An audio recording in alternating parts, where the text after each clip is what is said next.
found something cool. Another example of how having 1,000 true fans or a group of core followers is critically important. And I'm going to show you the example in a second.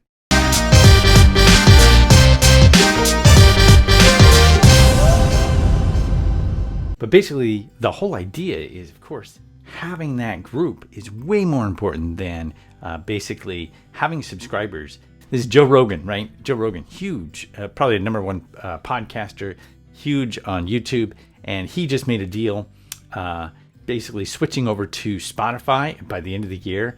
And Valuetainment did this great. Basically, he went through and showed the genius of this. But it also, there's a critical part of this whole interplay, which is going to follow Joe over to Spotify. Check this out.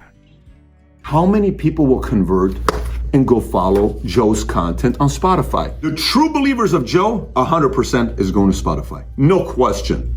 100% is going to Spotify.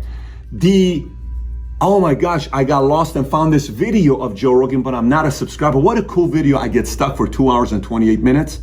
Maybe not, but the true believers will go. The true believers, what does that really mean, the true believers? And it's those people, 1,000 true fans is one way to look at it, but it's also just looking at, instead of just creating, content and having these subscribers, or, you send an email out, it's really honing down and catering to and, figuring out who those true believers are, those 1,000 true fans, so to speak. And it's a process of doing that. I'll show you one other thing here in a second that is from another source that basically says the same thing, along with a quote from Seth Godin.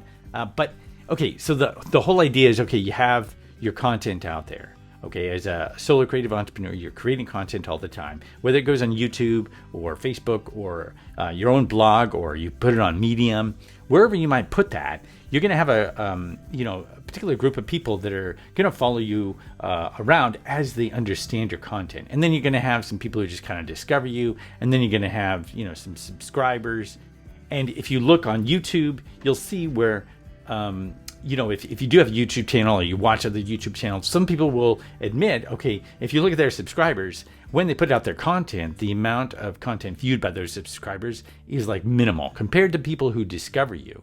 Okay, so in a sense, it's like, okay, well, people always talk about, I'm doing this for my subscribers. I gotta, have this for my subscribers. I gotta do this, and that's really kind of a myth. It's more the core group of people. Like if you suddenly are not found on Facebook, let's say, your channel, for whatever reason, they do some updates or whatever, that content, those subscribers may find you, okay, but more, it's the people who go, you know what, I want to see that content, and they go and search you out and see that content rather than relying upon the feed that they get either from Facebook or YouTube. They go out and they find that content. So if you've been waxed from YouTube, censored off of YouTube or other channels, they're still going to find you, those true believers. So that's kind of like a sort of metric, I suppose you could say, for those true believers. Are they going to go out and find you if they can't find your content in the normal manner?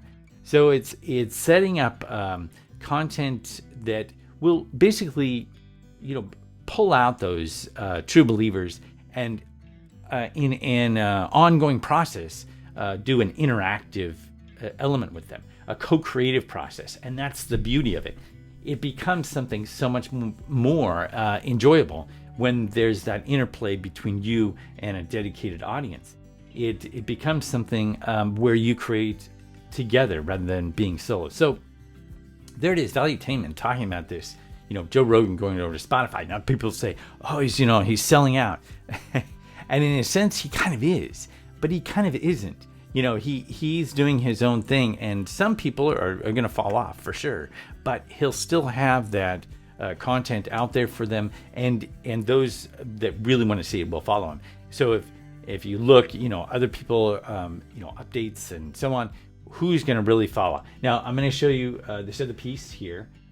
This is basically from Andre Chaperon, and this guy's great, but he says, we don't need millions of followers or tens of thousands of email subscribers to be incredibly successful. That's the hard way, which requires random luck and good timing. That's not a strategy, or everyone would be billionaires with six-pack abs. A repeatable strategy is to think narrower, tiny even. Kevin Kelly's 1,000 True Fans is a foundational concept of thinking smaller. The number itself is not important. It can just as easily be 100. It can just as easily be 100. Think about it. That is liberating. And it becomes something where I think as a content creator, it's starting to think about your content in a different way and reframing it so that you are drawing out and building those true followers, true fans, however you want to describe it. But here's the Seth Godin quote. Instead of trying to reach everyone, we should seek to reach the smallest viable audience and delight them so thoughtfully and fully they tell others. Seth Godin, right? Okay, so this is the game, the interplay with an audience and these true believers. And I think if you look at I'm looking at my own content and looking how to, kind of reframe it and restructure it in a way that's core, so that I can have that core content and not be a slave to ongoing content creation. But it's also looking at that core content and filtering out those people that subscribe. And even as simply as Andre Chaperon is great for this, tinylittle.business.com. He does it where he'll have several different pages of content. So the person, instead of content being all on one page, it's the one page and then they go to the next page and next page. Now, some people will do that, but some websites do this, and it's just to gain revenue, because the more pages they have for a piece of content, the more revenue or ads they can show, right? Which is just ridiculous. Andre takes a different approach. He says, the person that starts that is great, but the person that ends on page 5 and it has clicked through to every page, that's the one you want to be a subscriber, right? And then it goes on from there. They become more than a subscriber, but that's a filtering mechanism. And some people say, well, that's crazy because you want as many subscribers as possible. No, you don't. That's the whole idea of 1,000 True Fans, True Followers. You don't want those subscribers. You want to filter those out as much as possible. Filter those people out. And so, you get to the end of that page 5. If they're still there, then those are the subscribers you want. And then you have other filtering processes along the way as subscribers and people who take action. And then it becomes something where you build interactivity into the whole process. You're not just filtering, you're interacting and growing with and understanding those people and catering, or I like the idea of co-creation. You're co-creating with them. You have a piece, let's say, you put out there, a piece, let's say a piece of pottery, and you have it out there, it's selling fine, and people come to you with custom, I have this happen all the time, people come in to you with custom requests, and alongside that custom request is this interplay with that audience that says, okay, behind this person who says, I want this custom item, is the possibility of many other people, 20, 30, 40, 100, who knows, behind that custom request. So it opens your eyes, okay, to the potential behind that customization. And you do that customization, and then you look and see how that can turn into your next product. Again, interactivity and being able to co-create with your audience. When you do that by me, let's say, taking a piece of pottery, for example, having these nice gourds here with you can drink yerba mate with, having some sort of customization then expands this out to be something that I created, to be something that is created with someone else, that co-creative process. So it's looking at your content, I think, as a solo creative entrepreneur and seeing how you can basically take what you've done and create anew with input from different people. And those different people are your true fans. So I find this really kind of liberating in a way, because you don't have to be a slave to the hamster wheel of ongoing content creation. You can create core content for core fans and be viable in a long-term aspect. And this does take some art. There is an art to it, but there's also a simplicity. And I think if you look toward different people, there are many examples. And as I see them, I'm going to try to pull in more and more. This is like something that just happened, the one with Valuetainment. and Joe Rogan, basically the deal with Spotify.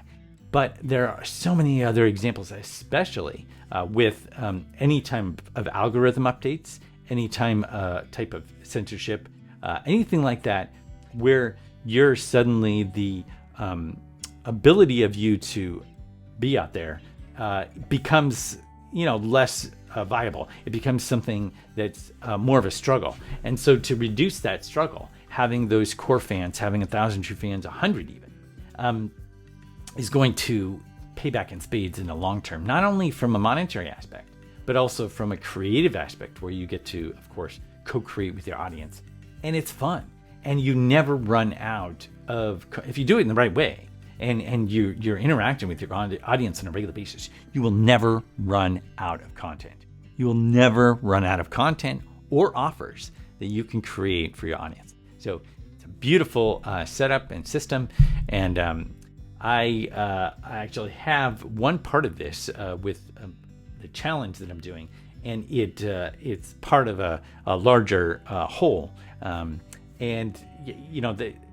the challenge is a great way to get started, because I think the challenge, instead of having content that you created like an online course, the challenge is much more active and can be much more interactive when you set it up right. And so it's the challenge, an online challenge of any kind that you set up, is the first step, I think, or one of the initial steps that you can take, as long as you've done some previous research.